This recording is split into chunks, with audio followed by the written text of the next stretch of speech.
Hey there, everyone. I'm Daniel here as always with the amazing Erin. We're so happy you've joined us today. Hi, everyone. Let's kick things off with a quick question. Have you ever had one of those nights where your brain just won't switch off? You're lying in bed staring at the ceiling, and suddenly you're replaying something embarrassing you said years ago. Or, worse, you start imagining how everything tomorrow could go horribly wrong. Oh, totally. Or how about this? You're texting someone and they don't reply for an hour. Instead of assuming they're busy, you think, they hate me. I've ruined everything. I'm going to die alone. Sound familiar? Uh-huh. It's like our brains have a talent for turning the tiniest things into a full-on drama. That's why today we're talking about something we all deal with. How to stop overthinking. Right. Overthinking isn't just tiring. It's like running on a hamster wheel. You're moving, but you're getting nowhere. But don't worry, we've got you covered today with some practical tips to help you hop off that wheel and actually relax. And to make it even better, we're bringing in Lucy, who is fantastic at explaining things in a way that's super easy to understand. And fun, too. She's going to share ways to quiet that overactive brain and feel more in control of your thoughts. Mm-hmm. And, of course, we'll be learning some awesome English phrases and vocabulary along the way. Because, hey, if we're going to tackle overthinking, we might as well improve our English while we're at it, right? Exactly. So, if you've ever been stuck in an endless loop of what-ifs, or should I have said that? Don't worry. We've all been there. This episode is for you. All right, let's not overthink it. Let's get started. Time to welcome Lucy and dive into today's episode on stopping overthinking. You're going to love this one. Let's do it.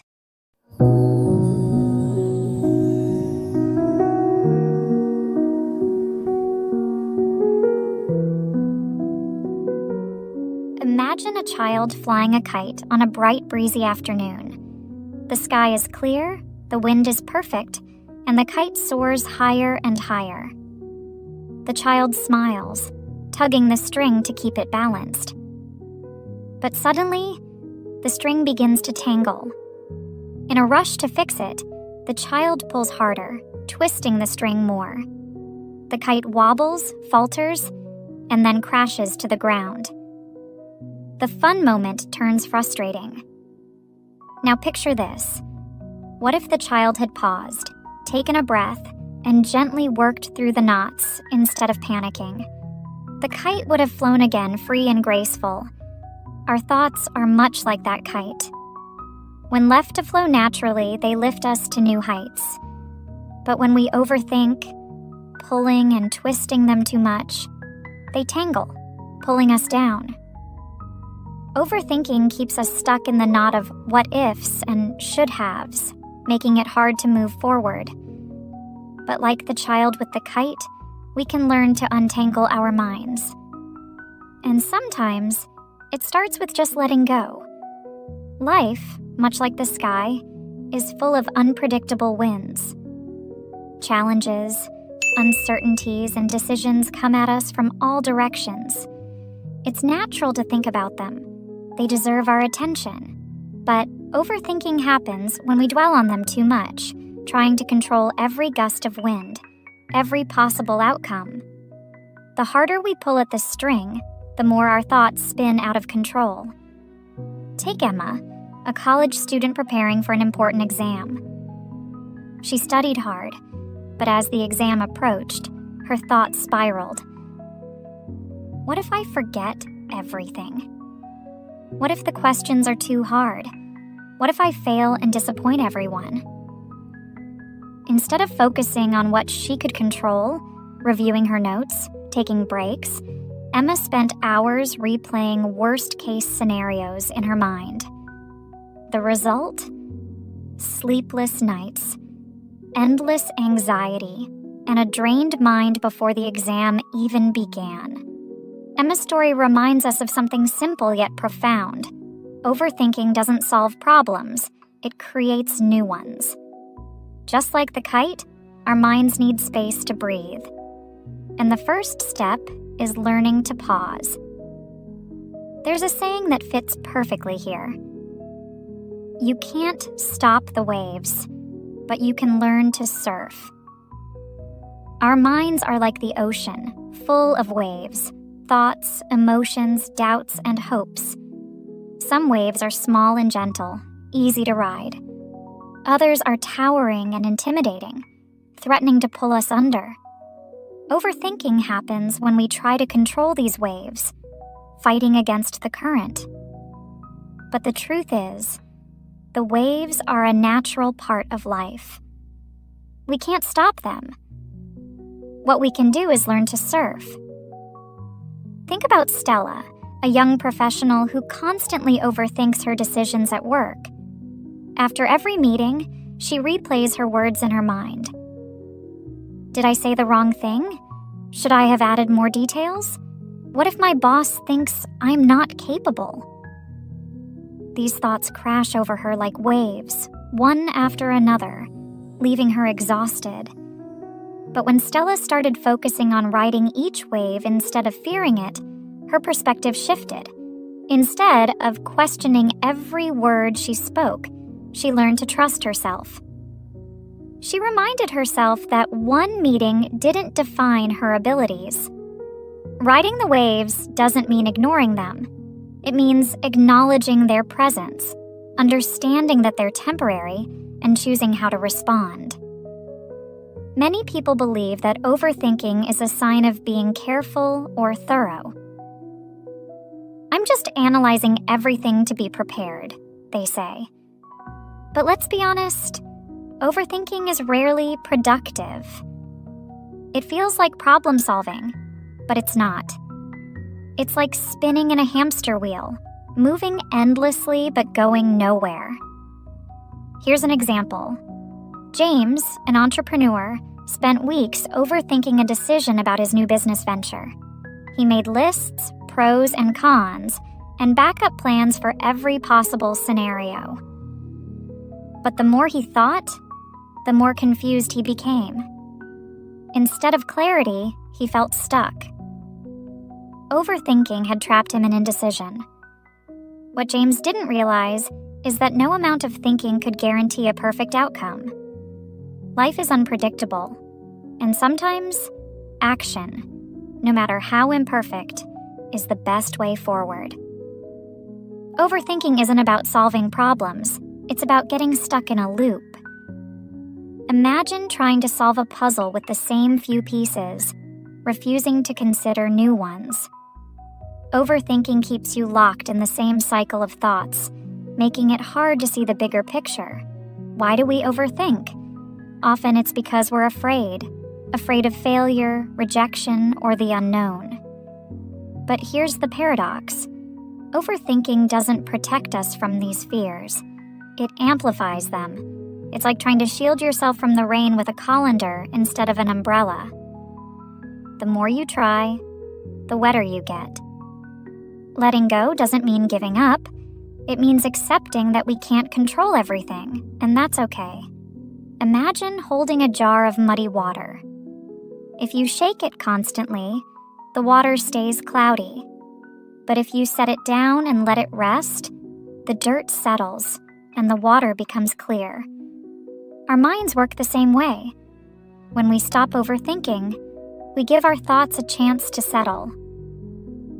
Clarity comes when we pause. But letting go isn't easy, especially in a world that values control and perfection. Social media, for instance, often adds fuel to the fire. We scroll through highlight reels of other people's lives, comparing their successes to our struggles. They're doing so much better than me. Why can't I figure things out? These comparisons create unnecessary pressure, pushing us further into the overthinking trap. In today's digital age, overthinking has taken on new forms. With constant notifications, emails, and social media updates, our minds are bombarded with information. It's no wonder we feel overwhelmed. Take Rachel, for example. Every night, before bed, she scrolls through her phone. A friend's promotion, a celebrity's vacation, a fitness influencer's perfect workout routine. It's all there, waiting to be compared to her own life. By the time Rachel puts her phone down, her mind is racing with thoughts. Am I doing enough? Why does everyone else seem so happy? What Rachel didn't realize is that social media only shows part of the picture. Behind every perfect post is a real person with struggles of their own. Once Rachel started setting boundaries, limiting her screen time, and focusing on her own journey, she noticed a significant change. Her overthinking began to fade, replaced by a sense of contentment. Stopping overthinking doesn't happen overnight. It's a gradual process, like learning to untangle a knot. Start small. Take a deep breath. Focus on one thing at a time. When your mind starts to spiral, ask yourself, is this thought helpful? Is it true? Often our worries are based on fears, not facts. For instance, when Emma worried about her exam, she asked herself, what can I do right now? Instead of imagining worst-case scenarios, she focused on reviewing one chapter at a time. This simple shift helped her stay grounded. Another powerful tool is gratitude. At the end of each day, write down 3 things you're grateful for. Gratitude shifts your focus from what's wrong to what's right, breaking the cycle of overthinking. Life will always have uncertainties, but overthinking doesn't have to control us. Like the child with the kite or the surfer riding the waves, we can learn to navigate our thoughts with grace. Letting go isn't about ignoring our problems. It's about trusting ourselves to face them without being consumed. Take a moment to reflect. What thoughts have you been holding on to too tightly? What would happen if you let them rest, like the muddy jar of water? Could you trust yourself to handle the waves of life without needing all the answers right away? Remember, overthinking isn't who you are. It's something you do. And with patience and practice, it's something you can overcome. Important vocabulary and expressions. Tangle. Meaning: to become twisted or knotted in a messy way. Example: her necklace got tangled in her bag, and it took ages to untangle it. Falters. Meaning: loses strength, momentum, or stability. Example: his confidence faltered when he realized he had forgotten an important detail during the presentation. Spiraled. Meaning: to move in a continuous curve, often describing something that gets worse or more intense over time. Example: her mood spiraled downward after hearing the bad news. Anxiety. Meaning: a feeling of worry, nervousness, or unease, often about something uncertain. Example: the thought of public speaking filled her with anxiety. Profound. Meaning: deep and meaningful, showing great understanding or insight. Example: her professor's lecture on resilience left a profound impact on her way of thinking. Overthinking. Meaning: thinking about something too much, often leading to stress or confusion. Example: he spent the entire evening overthinking his response to the email. Well, that wraps up today's episode. We hope you found it helpful in understanding how to stop overthinking and picked up some useful tips and vocabulary along the way. If you enjoyed this episode, be sure to subscribe and download the episode PDF. It's packed with all the tips and key phrases we covered today to help you reflect and practice. And remember, progress takes time. The more you listen and practice, the more confident you'll become. We're here every week to guide you on your journey. See you in the next episode, everyone. Until then, take a deep breath, trust yourself, and keep making those leaps toward better English and a calmer mind.